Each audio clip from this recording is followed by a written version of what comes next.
Well, good morning, everybody. Welcome to Real Estate Matters. For over 11 years, the voice of real estate in Flagler County and Palm Coast, Florida. I'm Toby Tobin, the publisher of GoToby.com, contributor to the Palm Coast Observer, and a Florida licensed realtor with the Landmark Group at Compass. Co-host Anna Maria Long is in the studio with me today. Hello, I'm glad you're feeling better. Thanks, me too. Yeah, I like you here in person rather than on the phone. It is a lot better. It's a lot better connection. It's hard, literally, when you don't have eye contact and you can't. Like, should I speak now? I have no idea. Send a smoke signal, please. Yeah. Okay. Well, our prime sponsor is Veranda Bay. Veranda Bay is a private developing community of lots and luxury homes on the Intercoastal Waterway at Flagler Beach, featuring custom homes by Olson Homes, AR Homes by Arthur Ruttenberg, ICI Homes, and Hulbert Homes. And they've newly opened up 2 sections with lots that were purchased by Toll Brothers and Dreamfinders. If you want to learn more about Veranda Bay, go to verandabay.com.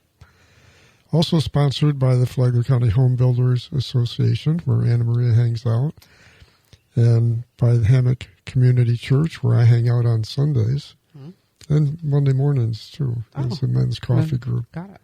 Yeah. So they're on A1A in the Hammock, small enough to know you, large enough to serve you. And that's north of the toll bridge, about a mile or two north of the toll bridge on A1A. So let's quickly run down. It's not too exciting yet in August because we're barely halfway through the month. Yeah. And the first half of the month is usually the slowest portion for numbers. Right. But through earlier today, and by the way, we're recording this on the 14th, although you won't be hearing it until the 16th. But as of the 14th, 79 single-family homes were reported as being closed through the Flagler County MLS system. The median price, surprisingly, $370,000. And you can mark that against a year ago. For the entire month of August, a year ago, the median price was $355,000. So doing better. But well, it's going. If you're selling, you're doing better. Yeah, but it goes against what people's conception is. Absolutely. The market. We have people going up at public speaking and governmental meetings and saying houses aren't selling. When they do sell, people aren't getting their money back. Our investments are melting away from under us as though it's an iceberg. But numbers don't lie. They got the moratorium they wanted. Don't they always? They just didn't realize how it was going to transpire. Mm-hmm. The market is slow. The number of homes sold is below what it was a year ago, but then last year it was below what it was the year before that. Mm-hmm. It's been gradually going downhill. And these numbers, we talk about $370,000 median selling price. That's based off the prices reported through MLS, which is it's the price that would be on the deed if you looked up the deed on the county office websites. And the deed doesn't include things like, particularly in new construction, the builders are offering incentives that don't show up on the deed. They'll say, well, the base price on this home is $279, but we'll upgrade the kitchen cabinets for free. Right. Or your landscaping package. Yeah, or we'll buy down the interest rate. Right. Yeah. On your mortgage. Mm-hmm. And these are consequential numbers that don't show up on the deed. But they mean a lot to the home buyer. Absolutely. But that's one reason we have kind of a baseline or I don't know what the proper term would be, floor to the market.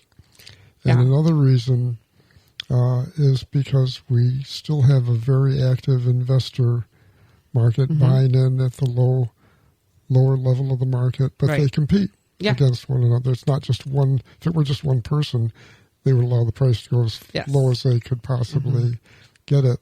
But when they're competing, and these investors are either flippers that are going to take a home, redo some things, and then turn around and flip it, but more likely they're buying it as a long-term investment to put into a rental pool. Mm-hmm. And there's a lot of that going on. And nationally, it's happening with large corporations. BlackRock. Like BlackRock and other companies like them that Mm-hmm. are going into, and they're actually really upsetting. Yeah, it's becoming really problematic with Mm-hmm. the major conglomerates that are doing it. And But they're doing it in major markets. They're not doing it here. They're doing full communities in that manner. They're building entire developments and 500,000 controlling homes the entire all. market. Yeah. It's bad. It's build to rent. And their way of pricing a home is different than the home buyer prices a home. Yes, and then the buyer or renter never acquires any equity. It's messy. Well, we've talked about how, in the past, how we've gradually turned the middle class more and more towards a rental class. Oh, yeah, absolutely. But if that's going to happen, we have to find other ways for them to accumulate wealth over their lifetime. Yeah, otherwise my kids are going to be living with me forever. You better start stuffing stuff away Looking from for them those now. ways to accumulate wealth because I love them, but There are 250,000 and less. That's the number if you follow the show weekly that we track. Just through the first third of the month, there are only 3 homes that have been sold in that segment, but 2 of the 3 were sold for cash, which signals that those are investor buys. The $1 million plus market's a little slower so far this month, with only 2 closing, and 1 of those was for cash. The homes listed, 1,410, and that's a combination of existing homes and new construction homes that have been put into MLS. Not all builders of them make it. use MLS. The higher-end custom builders do not. So it tends to be the lower end of the new construction Entry level. but a significant part of the volume, though. Yes. 287 homes pending. The median price of the pending homes still holding up there at $374,990. That puts us on track to keep that right around that 370 for the month. No, it's been in that range for over a year. Mm-hmm. But here we go. So far, with a third of the month gone by, the city of Palm Coast has issued only 20 single-family residential permits, and only 15 applications have gone in. I wish I could say I was surprised, but I told them this would happen, so I'm not. So if you want that to go lower, raise the impact fees again. Yeah, and not only the impact fees, but the utility fees that were raised about a year ago now. Mm-hmm. And I keep adding inspections that are unnecessary. Yeah, just make all the regulatory stuff harder. So comparing that very small number to last August through the entire month, and this is not just Palm Coast, this would be the total of Palm Coast, Flagler County, Bunnell, Flagler Beach, Beverly Beach, but 251. So a substantial drop in the number of permits. So any thoughts on what the market's going to do the rest of the year, Anna Maria? Let me consult my crystal ball. Well, I already know that some builders have elected to stop building in Palm Coast. I think that they'll continue to build in Flagler County, but they'll just not build in Palm Coast.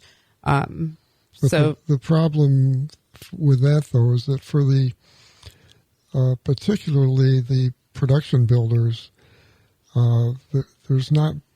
I mean, there's a lot of land available in Flagler County, but it's not serviced by water and sewer. And that's fine. Palm Coast has been having FGUA, the Florida Governmental Utility Authority. They've been having them run lines even over to the hammock, and they'll just acquire the water into our water and wastewater. So I'm sure Palm Coast will just service all of Flagler County at some point, or FGUA will. Yeah, at some point, but it takes time to put it does. Pipes in the ground. And there are alternatives to that as well. So there's like Seven Seas Water. They will come out and do a water treatment plant right there on your property for a development, and it becomes owned by. We've talked about that. They're generally called package plants. Yes, where it becomes prohibitively expensive to take a public utility, like we have wastewater plant 1, wastewater plant 2. Well, they're in the ground structure, so it's a lot of infrastructure and it's expensive to just keep expanding. The further away you are from a treatment plant, the more expensive it is to get the pipes in the ground out to the new construction. So you reach a point where it's just not cost effective to do that anymore. So then you start looking at the possibility of having your own community level wastewater and potable water as well. Yeah, and typically that water is higher quality and less expensive, and definitely less expensive over time because the residents end up owning that system. So those things in mind, the cost of housing is going up. It was effectively October 1st when the additional impact fees, about $11,000 hit. Even the lowest priced new homes going up $11,000. You can bet on that. That's in Palm Coast. I'm not sure what it's going to do. Consumer confidence nationally is at an all-time low. There are so many factors in play from the international level to the national level that affect us all the way down here locally in Flagler.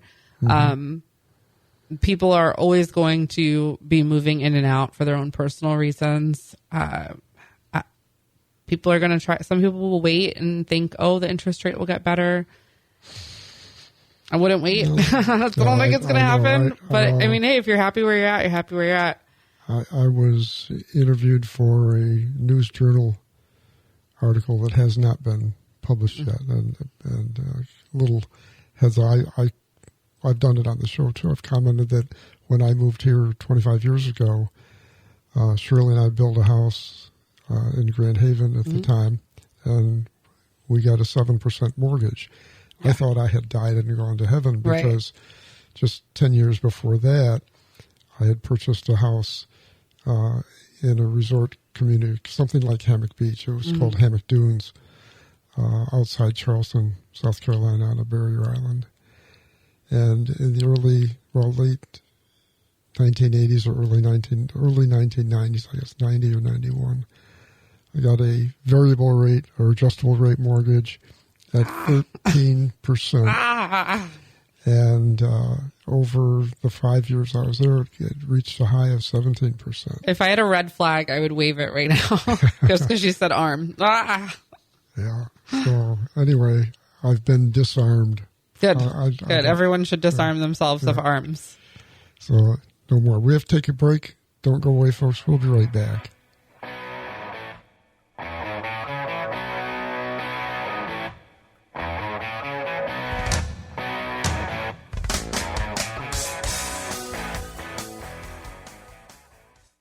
Hi, this is Ken Belshie at Veranda Bay, inviting you to see over 40 new, never-released home sites. Phase 1 sold out in record time, so don't miss your chance on Phase 2. All home sites have planned water access with resort-style amenities. These are big, estate-sized lots. Schedule your private showing now at verandabay.com. On the water, beyond belief, Veranda Bay.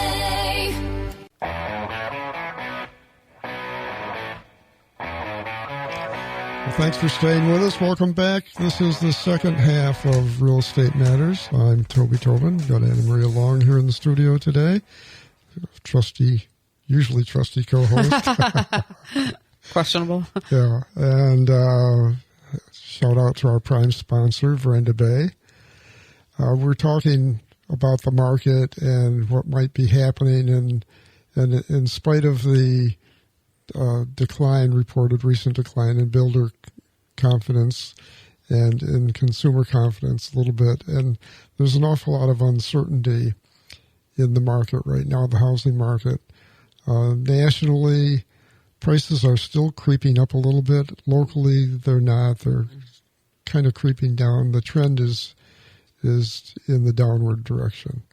We've got slightly over 6 months worth of inventory available for sale. But life goes on.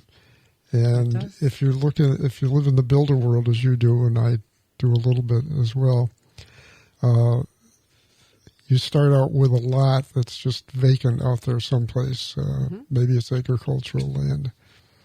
May not even be really zoned yet or thought about in whether it might be commercial or industrial or residential or multifamily or what the density might be. But somebody comes along and says, I could put a nice community there, or maybe a shopping center or an industrial complex or commercial center. But you start out with looking at the land, finding the land. And I remember an old land use guy said that the land is under all. What was his phrase? Just under everything lies the land. Yeah. And that's the basis for all value of things that come out of the land in the future. But there's so many steps, and with the increase in regulations, increase in cost of development, which all increases the risks, so many of the developers, people that are in one stage or another, tend to specialize now in a shorter segment of that timeline instead of living with a 3 or 4 or 5 year timeline and then maybe a 10 or 15 year timeline. If you go to build out, total build out of a project, we have people that specialize in just buying the land, getting it rezoned. Right. And maybe doing a site plan, but maybe not. I mean, it's become so complicated. You have to basically have your skills honed into these very particular skill sets. And then you have the people that do the horizontal construction. That's the pipes in the ground and the utilities and the stormwater management system, and the streets and the lighting and everything. But then you can't build anything until you have a permit. Right. And people are always hedging their bets, trying to find a way to increase their profits naturally, and that's not a bad thing. People say, "Well, they're just trying to make a lot of money." Well, duh. Well, yeah. Doesn't everyone go try to make a lot of money? I've never gone to a job and be like, "I would like to work for the least amount of money that you can legally pay me. Thank you so much." But there's so many steps that they tend to specialize, but over the things, one thing leads to another. Once you go under contract, you have a closing date set. And it can be extended, but if they have you under contract and you'd like to get out of it, you better have a damn good reason to get out. So contracts close even in the worst of times, and sometimes they close because it's the worst of times because I was able to buy it right. But just since June, there were 13 lots in Seminole Trace were sold for $1.1 million. That's $76.9 thousand per lot. 14 more lots in Seminole Trace for $90,090.6 per lot. 18 lots in Flagler Village, and these are all actively being developed communities. 1.69 million or 94,000 per lot. Our communities purchased 31 lots in the enclave at Seminole Palms for $87,800 per lot, and these are finished, ready to build lots. Okay. So all of the zoning, all of that's been done. The stormwater management system is in. The streets are in. Toll Brothers purchased 32 lots in Veranda Bay on the Intercoastal Waterway for $4.8 million. That's $150,000 per lot. So you're on the Intercoastal, or along the Intercoastal. Prime lots. Yeah. And as mentioned last week, Pulte Homes bought Coquina Shores. That's a master plan community. It's basically at State Road 100 and Old Kings North. Old Kings North. That section of Old Kings between State Road 100 and Palm Coast Parkway is That would be Old King's Middle. Yeah, I guess so. You're looking at the wrong person North, for yeah. directions, honestly. So you're admitting that you have to. I can get from point A to point B, but I wouldn't give me a compass. Do you have to face north to read a road map? I don't even read a road map, Toby, but I appreciate the sentiment. But yes, I would have to face north and reposition myself. You should see me trying to use Google Maps when I'm walking in a city. I have to reposition myself to get the right direction. So I guess yes. Yeah. That answers my question. Yes, sure. yeah. Okay, well, I found some interesting stuff from Zonda. It's a home builder and development data research company. And they recently put out a report. They updated that they have an index they call the Lot Supply Index. And it tracks the number of single-family vacant developed lots, which we just talked about, those kinds of lots being sold, and the pace at which builders start homes on these lots. And the index rose to 68.4. Was a 20.6% increase from a year ago. These are vacant buildable lots available. And the fourth consecutive quarterly gain. But even with the increase, though, they report that the national market remains significantly undersupplied. That's because of the affordability. Absolutely. We know that to be true. Problem. And yes, it's the affordability problem, 100%. And it makes, I think it is because they're trying to meet the demand, but also with every time that they have the land and nobody's moved into the house yet, it's not complete and no one's moved in and it's been sold off. That's money. Every day is money that they're not moving on it after it's been purchased. So it makes sense as costs are rising that they are moving faster on it and that it's continued to go up. The other comment I wanted to make on those lot prices, some listeners might be like, wow, that's so much money. But starting with like the 76.9 per lot, that's pretty on par with a regular infill lot in Palm Coast proper. And if you recall, when we got our numbers together to do the NAHB study for the local impact, they're running around 80,000. Yeah, so it's a little lower. Well, it's a little lower now, but they're 70 to 80 in that range. When I sent the numbers off to the economist at the National Association of Home Builders, whose job it is to do this all day, and they do studies for local associations all day, she literally called me and was like, I think you got the numbers wrong. Your land cost is 1/3 of the cost of your house. And I said, no, baby, I didn't get it wrong. That's how it is here. And she was shocked, but that is our market. It is. So we were talking last week. We had Charlie Faulkner on, and this is kind of a continuation of that discussion. We're talking about all of the things that have to be done. So you buy the land, you have to do a soil survey, animal and vegetation species survey, boundary survey, wetland delineation, geotechnical survey, preliminary site plan, final site plan. And, when you look at the price of these lots, these are all lots that were in the same status. They're developed lots. But transactions also happen when you buy the lot with the permits, but the infrastructure hasn't been put in. So when you see a transaction, it doesn't always equate. You might have another, Coquina Shores. Yeah. It was under $10,000 a lot. Right. But it's not developed. Nothing's been done on it. They still have to put all that money in that you just listed. Well, we ran out of time before we ran out of content again. You want to wrap it up? I'd love to. You can watch Real Estate Matters on YouTube or listen to an Apple podcast. Go to landmarkgroupfla.com and click on Real Estate Matters podcast in the top navigation bar, or go to the Flagler Beach TV Facebook page. And remember, if you're thinking of buying or selling a home or commercial property, consider working with me and the rest of the group at Landmark. And you can reach me at 386-931-7124 or email me at toby@gotoby.com. I'm Toby Tobin, and I approve this show. See y'all next week.